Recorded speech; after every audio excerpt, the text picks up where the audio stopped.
नमस्कार दोस्तों, मैं धर्मेंद्र शुक्ला स्वागत करता हूं आपका आपके अपने ऑनलाइन प्लेटफॉर्म सरकारी जॉब एकेडमी पे। दोस्तों, लास्ट लेक्चर में हमने पढ़ा था राजा राम मोहन राय के बारे में और ब्रह्म समाज के बारे में। तो राजा राम मोहन राय और ब्रह्म समाज के बारे में हमने जो पॉइंट हमें डिस्कस करना था वो था जीवन परिचय, उपनाम एवं उपाधियां, विचारधारा, प्रकाशन, पुस्तक एवं पत्रिकाएं, संस्थाएं एवं यूरोप यात्रा। अब इसमें से पिछले लेक्चर में हमने दो बिंदुओं पर डिस्कस कर लिया था, जीवन परिचय एवं उपनाम तथा उपाधियों पर डिस्कस कर लिया था। आज हम बात करेंगे उनकी विचारधारा, उनके प्रकाशन, पुस्तक एवं पत्रिकाएं, संस्थाएं एवं यूरोप यात्रा पर। तो आइए बात करते हैं हम किसके, पहले तो विचारधारा पे। तो दोस्तों, जब कोई किसी व्यक्ति की विचारधारा ली जाती है तो उसमें दो चीजें देखी जाती हैं। सबसे पहले तो वो किस किस बात के समर्थन में है और दूसरी किस किस चीज के विरोध में है। तो राजा राम मोहन राय किस चीज का समर्थन करते थे? सबसे पहले तो वो एकेश्वरवाद का समर्थन करते थे। मतलब उनका कहने का मतलब ये था कि ईश्वर एक ही है ना, आप उसको जिस भी नाम से पुकारो, ईश्वर केवल एक ही है। दूसरा इनका कहना था कि आत्मा जो होती है अमर होती है, मतलब आत्मा की अमरता का भी सिद्धांत इन्होंने दिया था। पाश्चात्य शिक्षा यानी कि अंग्रेजी शिक्षा, ये काफी ज्यादा पूछे जाने वाला क्वेश्चन दोस्तों।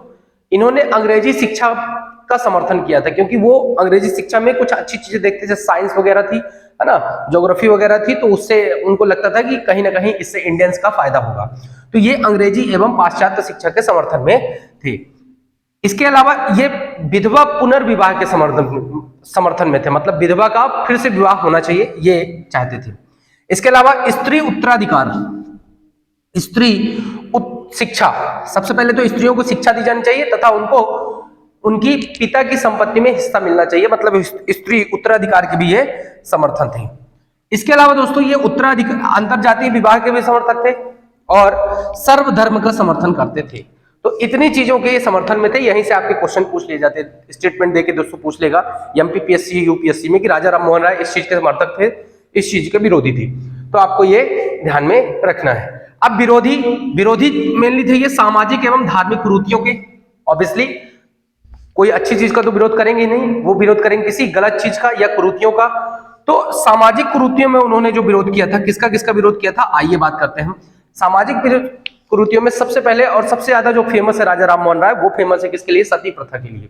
इन्होंने सती प्रथा का खुल के विरोध किया था क्योंकि एक बार इनकी अनुपस्थिति में इनके भाभी का, इनके बड़े भाई की पत्नी के देहांत हो जाने के कारण इनकी भाभी को सती कर दिया गया था। तो उस बात से वो काफी दुखी हुए थे और उसी दिन से वो सती प्रथा के विरोध में उन्होंने कई सारे अखबार लिखे, कई सारी चीजें हम आगे बात करेंगे। और इन्होंने सती प्रथा का ऐसे विरोध किया कि इन्हीं के प्रयासों से, किसके प्रयासों से? राजा राम मोहन राय के प्रयासों से ही 1829 एडी में 1829 एडी में गवर्नर, बंगाल के गवर्नर जनरल, कौन दोस्तों? बंगाल के गवर्नर जनरल, गवर्नर जनरल जिनका नाम था विलियम बेंटिंग, विलियम बेंटिंग ने सती प्रथा के विरुद्ध एक अधिनियम पारित कर दिया। सती प्रथा के विरुद्ध एक अधिनियम पारित किया और इस अधिनियम द्वारा सती प्रथा को खत्म कर दिया गया। इसके अलावा राजा राम मोहन राय जो थे वो बाल विवाह के भी विरोधी थे, ठीक है। इसके अलावा बहुविवाह, भ्रूण हत्या, पर्दा प्रथा, छुआछूत, इन सब के विरोध में थे। ये सारी सामाजिक कुरीतियों के वो खुल के विरोध करते थे। दोस्तों, अगर धार्मिक कुरीतियों की बात करें तो ये सबसे ज्यादा मूर्ति पूजा, ये ध्यान रखिएगा, आप क्वेश्चन पूछा जाता है कई बार कि राजा राम मोहन राय किसके विरोधी थे? तो मूर्ति पूजा के विरोधी थे, पुरोहितवाद के विरोधी थे, आडंबर एवं अंधविश्वास के भी विरोधी। धर्म में जो आडंबर है बहुत सारा अंधविश्वास है, उसके भी ये काफी विरोध में हुआ करते थे दोस्तों, ठीक है। तो ये राजा राम मोहन राय की विचारधारा है, इससे आपको बहुत सारे क्वेश्चन देखने को मिल सकते हैं एमपीपीएससी और यूपीएससी के एग्जाम में। आगे चलते हैं दोस्तों, अब हम बात करते हैं किसकी? प्रकाशन, पुस्तक एवं पत्रिकाएं। मतलब राजा राम मोहन राय ने कौन कौन सी पुस्तकें, पत्रिकाएं या अखबार, है ना, या पुस्तकें, पत्रिकाएं एवं अखबार लिखी थी। तो आइए बात करते हैं हम किसकी? राजा राम मोहन राय की पुस्तकें, अखबार एवं पत्रिकाओं के बारे में।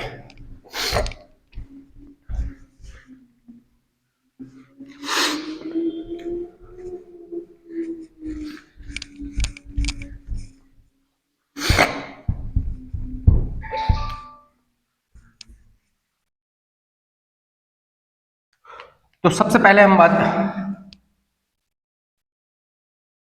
देखिए 1809 एडी में दोस्तों, ये चौथा पॉइंट हम लोग डिस्कस कर रहे हैं, पुस्तक आपकी जगह प्रकाशन, पुस्तक एवं पत्रिकाएं। ठीक है, तो 1809 एडी में सबसे पहले इन्होंने एक पुस्तक लिखी थी जिसका नाम था तुहाफत उल मुवाहिद्दीन। तो ये दोस्तों, ये जो पुस्तक थी ये किस भाषा में लिखी गई थी? ये लिखी गई थी फारसी भाषा में। किस भाषा में लिखी गई थी? फारसी भाषा में लिखी गई थी। तो आपसे ये भी क्वेश्चन पूछेगा कि तुहाफत उल मुवाहिद्दीन किस भाषा में लिखित पुस्तक है? तो फारसी भाषा में लिखी गई पुस्तक है। और दोस्तों ये जो है, इसमें अगर हम बात करें तो इसका अर्थ क्या है? इसका अर्थ है एकेश्वरवादियों को उपहार। मैंने अभी बात की है कि राजा राम मोहन राय थे जो वो एक ईश्वर के समर्थन में थे, तो एकेश्वरवादियों को उपहार, उपहार। ठीक है, a gift to monotheist, English में अ गिफ्ट टू मोनोथिस्ट। ठीक है, और इसमें इन्होंने मूर्ति पूजा का खुलकर विरोध किया, खुलकर विरोध किया। तो दोस्तों ये राजा राम मोहन राय की पहली पुस्तक थी 1809 एडी में, जिसका नाम था तुहाफत उल मुवाहिद्दीन। ठीक है, दूसरी पुस्तक इन्होंने 1820 एडी में लिखी थी। कब लिखी थी? 1820 एडी में लिखी थी, जिसका नाम था precepts of Jesus, precepts of Jesus, of Jesus, precepts of Jesus, precepts of Jesus, a guide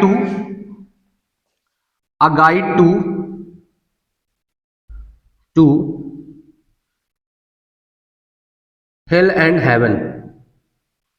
ठीक है, प्रिसेप्ट्स ऑफ जीसस का मतलब दोस्तों यहां अगर हम बात करें, इसका अर्थ है कि प्रिसेप्ट्स ऑफ जीसस के मतलब क्या है?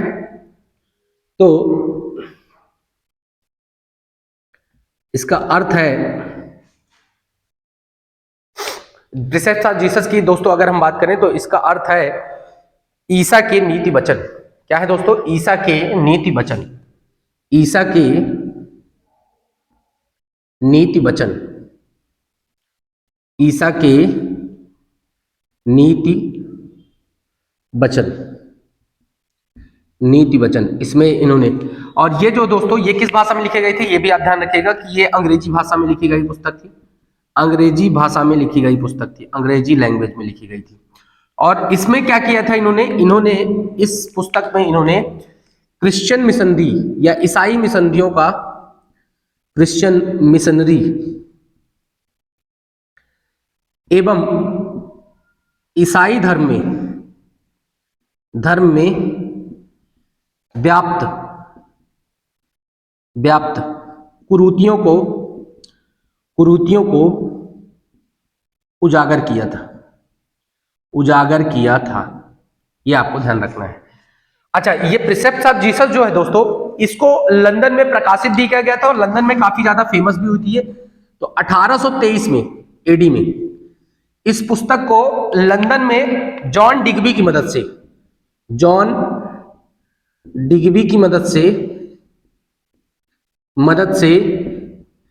लंदन में प्रकाशित किया गया था,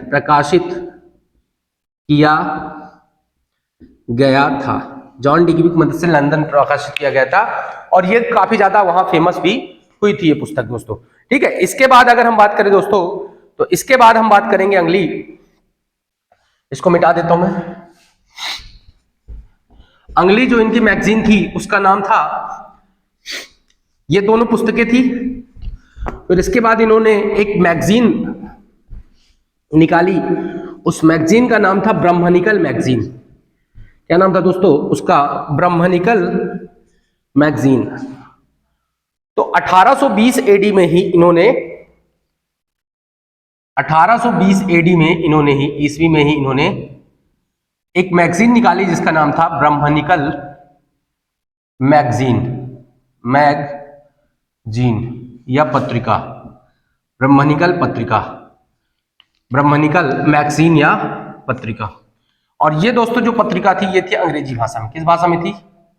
ये थी अंग्रेजी भाषा में, अंग्रेजी भाषा में। इसके बाद 1821-22 एडी में इन्होंने बंगाली भाषा में या बंगला भाषा में, बंगला भाषा में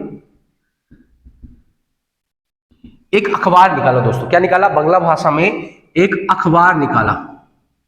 ठीक है, इस अखबार का नाम था दोस्तों संवाद कौमुदी, संवाद कौमुदी। ठीक है, तो बंगला भाषा में इन्होंने एक अखबार निकाला जिसका क्या नाम था? संवाद कौमुदी। ठीक है, और इस संवाद कौमुदी में इन्होंने सभी सामाजिक बुराइयों का विरोध किया। क्या किया इन्होंने? इसमें इन्होंने सामाजिक बुराइयों का विरोध किया, सामाजिक बुराइयों का विरोध किया, विरोध किया। ठीक है दोस्तों, ये था इनका अखबार। ये बंगला भाषा में थे, नाम क्या था? अखबार। ठीक है, ये राजा राम मोहन द्वारा, है ना, राजा राम मोहन द्वारा प्रकाशित प्रथम अखबार था, मोहन द्वारा प्रकाशित प्रथम अखबार था, अखबार था। ठीक है, अभी तक उन्होंने पत्रिकाएं निकाली, पुस्तकें निकाली, लेकिन अभी तक उन्होंने अखबार नहीं निकाली दोस्तों। तो राजा संवाद कौमुदी जो था वो राजा राम मोहन द्वारा प्रकाशित पहला अखबार था। आप ये ध्यान रखिएगा, ये इनका पहला अखबार था। इसके बाद दोस्तों अगर हम बात करें तो इन्होंने 1822 में, कब की बात है? 1822 एडी में इन्होंने एक अखबार निकाला और वो फारसी भाषा में था। उसका नाम था मिरात उल अखबार। किस भाषा में था दोस्तों? ये फारसी भाषा में था, फारसी भाषा में था। क्या नाम था उसका? मिरात उल अखबार। मतलब इसका अर्थ अगर हम बात करें, इसका अर्थ है बुद्ध का दर्पण, बुद्ध का दर्पण, दर्पण, बुद्ध का दर्पण इसका अर्थ है। ठीक है, मिरात उल अखबार। और इसकी अगर विशेषता की बात करें दोस्तों तो ये जो है ये किसी भारतीय द्वारा, किसी भारतीय द्वारा फारसी भाषा में, फारसी भाषा में प्रकाशित प्रथम अखबार था, प्रथम अखबार था। किसी भारतीय द्वारा फारसी भाषा में प्रकाशित दोस्तों ये प्रथम अखबार था। इसके बाद अगर हम बात करें तो इसके बाद इन्होंने कई मैगजीन्स वगैरह कई चीजें निकाली दोस्तों, तो इसको आप देख लेंगे, है ना। कई पुस्तकें भी लिखी इन्होंने, तो उसको हम बात कर लेते हैं। लेकिन ये प्रमुख थी, है ना, ये जो मैंने बात की है आपसे ये सारी प्रमुख थी। ठीक है, तो अगला जो है इन्होंने क्या निकाला था? अगली पुस्तक थी इनकी प्रज्ञा का चांद, प्रज्ञा का चांद। इसमें बंगाली व्याकरण का संकलन किया था इन्होंने, बंगाली व्याकरण का संकलन किया था, व्याकरण का संकलन था इसमें। इसके बाद दोस्तों इन्होंने दो वेदों एवं 5 उपनिषदों का बंगाली भाषा में अनुवाद भी किया था, बंगाली भाषा में अनुवाद भी किया था, बांग्ला में अनुवाद भी किया था। आपको ये ध्यान रखना है। इसके अलावा इन्होंने दोस्तों वेदों के बारे में भी इन्होंने लिखा था। जैसे आपको अगर वेद मंदिर, है ना, तो इसका क्या नाम है? वेदों से संबंधित चीज लिखा था उन्होंने, इसका नाम है वेद मंदिर नामक पुस्तक लिखी थी। तो इसमें वेदों से संबंधित अच्छी चीजें, वेदों से संबंधित अच्छी चीजों के बारे में लिखा था, अच्छी चीजों के बारे में लिखा था। ठीक है, इसके अलावा इन्होंने एक और लिखा था, स्त्री उत्तराधिकार नामक पुस्तक लिखी थी। क्या नाम था उसका दोस्तों, स्त्री उत्तराधिकार या हिंदू उत्तराधिकार के नियम। ठीक है, हिंदू उत्तराधिकार के नियम भी इन्होंने लिखा था। हिंदू उत्तराधिकार के नियम नामक पुस्तक लिखी थी। उत्तराधिकार के नियम, ये पुस्तक भी इन्होंने लिखी थी। तो दोस्तों ये सारी थी इनकी प्रकाशन पुस्तकें एवं पत्रिकाएं राजा राम मोहन राय की। अब हम बात करते हैं इनके द्वारा स्थापित संस्था की। कौन कौन सी संस्थाएं इन्होंने स्थापित की थी, अब उसकी हम बात करते हैं। तो अगला है राजा राम मोहन द्वारा स्थापित संस्थाओं की। राजा राम मोहन द्वारा स्थापित संस्थाओं की दोस्तों, तो संस्थाओं की हम बात करते हैं। तो राजा राम मोहन राय द्वारा स्थापित संस्थाएं, तो सबसे पहले दोस्तों इन्होंने 1814-15 में 1415 ईस्वी में इन्होंने सबसे पहले कलकत्ता में, कहा, कलकत्ता में एक संस्था की स्थापना की जिसका नाम था आत्मीय सभा। आत्मीय सभा। अच्छा, इसका उद्देश्य क्या था? इसका उद्देश्य क्या था? इसका उद्देश्य था जो दार्शनिक विचारों वाले लोग थे, ये उनकी एक सभा थी, है ना। तो ये क्या था? ऐसी दार्शनिक विचारों वाले व्यक्तियों की सभा थी, व्यक्तियों की सभा। अब ये काम क्या करते थे? इनका काम था दोस्तों चिंतन, है ना, समाज में फैली हुई धार्मिक एवं सामाजिक बुराइयों का चिंतन एवं आत्मा की अमरता पर बात करना। आत्मा की अमरता पर बात करना, इसीलिए इसका नाम था अमरता पर बात करना, आत्मीय सभा। ठीक है, बात करना। तो ये दोस्तों राजा राम मोहन द्वारा स्थापित पहली संस्था थी जिसका नाम था आत्मीय सभा। कहां स्थापित की गई थी? कलकत्ता में। कब स्थापित की गई थी? 1814-15 में स्थापित की गई थी। इसके बाद दोस्तों इन्होंने 1816 में कलकत्ता में ही एक सोसाइटी की स्थापना की, है ना। 1816 एडी में इन्होंने कलकत्ता में ही एक सोसाइटी की स्थापना की जिसका नाम था वेदांत सोसाइटी। कलकत्ता में ही, ठीक है, आपको यह भी ध्यान रखना है, उसका क्या नाम था? वेदांत सोसाइटी। वेदांत सोसाइटी, कलकत्ता में ही इन्होंने वेदांत सोसाइटी की स्थापना की। फिर 1817 में, ठीक एक साल बाद, इन्होंने कलकत्ता में ही, है ना, कहां दोस्तों? कलकत्ता में ही, कलकत्ता में ही इन्होंने एक कॉलेज की स्थापना की जिसका नाम था हिंदू कॉलेज। हिंदू कॉलेज की स्थापना की, हिंदू कॉलेज। और ये हिंदू कॉलेज जो स्थापना की थी दोस्तों, इन्होंने एक स्कॉटलैंड का एक व्यक्ति था, स्कॉटिश, जो घड़ी का कारखाना बनाता था, खड़ी बनाता था, वॉच मेकर, डेविड हेयर की मदद से की थी। ये भी आपसे क्वेश्चन पूछा जाता है कि ये किसकी सहायता से की थी? Scottish watch maker David Hare की मदद से की थी। बाद में 1855 में दोस्तों ये प्रेसिडेंसी कॉलेज बन गया। इसको प्रेसिडेंसी कॉलेज, इसका नाम बदल के क्या कर दिया गया? प्रेसिडेंसी कॉलेज कर दिया गया। ठीक है, ये जो था ये आधुनिक शिक्षा के लिए था, ये कॉलेज आधुनिक शिक्षा के लिए था। ठीक है, आप ये ध्यान रखना है। और वर्तमान में यह एक विश्वविद्यालय, प्रेसिडेंसी विश्वविद्यालय के रूप में है। It is as a university nowadays. ठीक है, आपको ये ध्यान में रखना है। ठीक है दोस्तों, इतना ठीक है? इतने में किसी कोई दिक्कत? चलिए अब आगे बात करते हैं हम। 1821 में इन्होंने कलकत्ता यूनिटेरियन कमेटी की स्थापना की। 1821 में इन्होंने क्या किया? कलकत्ता में, है ना, कलकत्ता में ही, नाम तो ये चूंकि वहीं के थे, तो इन्होंने कलकत्ता यूनिटेरियन सोसाइटी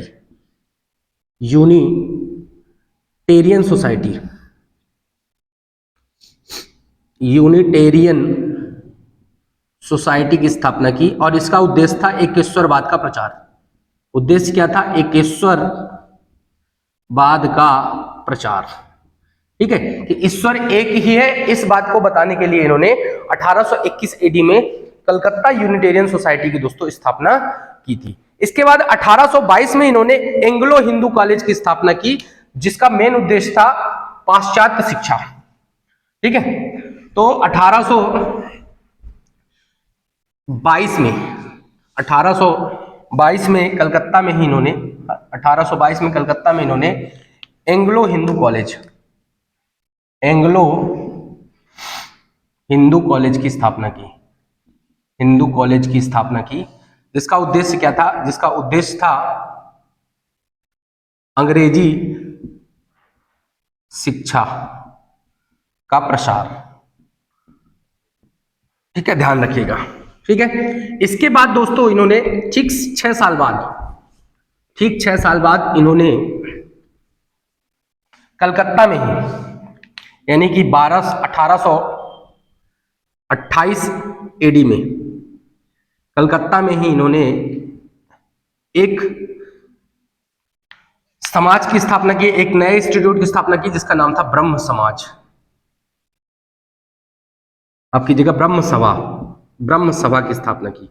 इसकी स्थापना की ब्रह्म सभा, और इसी को 1830 में 20 अगस्त 1830 में 20 अगस्त 1828 में कलकत्ता में ब्रह्म सभा की स्थापना की, जो बाद में 1830 में इसका नाम चेंज करके ब्रह्म समाज हो गया। और इसका उद्देश्य क्या था दोस्तों? इसका उद्देश्य था धार्मिक एवं सामाजिक कुरीतियों को दूर करना, सामाजिक कुरीतियों के विरुद्ध लड़ना, धार्मिक एवं सामाजिक कुरीतियों के विरुद्ध लड़ना। दोस्तों ये इसका क्या था दोस्तों? उद्देश्य था इसका। ठीक है, एक और चीज दोस्तों, 1825 में इन्होंने कलकत्ता में ही एक कॉलेज की स्थापना की थी, वेदांत कॉलेज। ये भी आप लिख लीजिएगा, वेदांत कॉलेज। ठीक है, 1825 में, 1828 के पहले। तो ये दोस्तों हो गई क्या? राजा राम मोहन द्वारा स्थापित संस्थाओं के नाम, सारी संस्थाएं हो गई। अब हम बात करेंगे राजा राम मोहन द्वारा की यूरोप यात्रा। राजा राम मोहन राय की यूरोप यात्रा।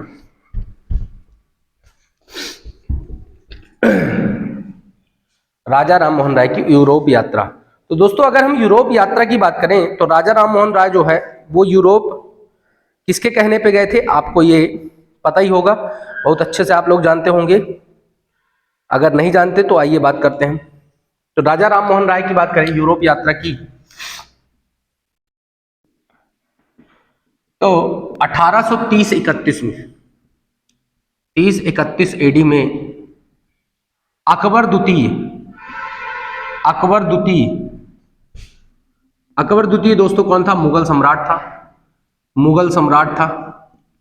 अकबर द्वितीय ने इनको सबसे पहले तो राजा की उपाधि दी और अपनी तरफ से इनको इंग्लैंड भेजा। इसलिए ब्रिटेन के राजा विलियम फोर से मिलकर अपनी पेंशन बढ़वाने के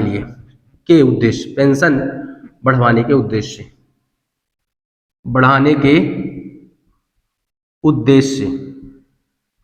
ठीक है, ये आपको ध्यान रखना है। 1833 में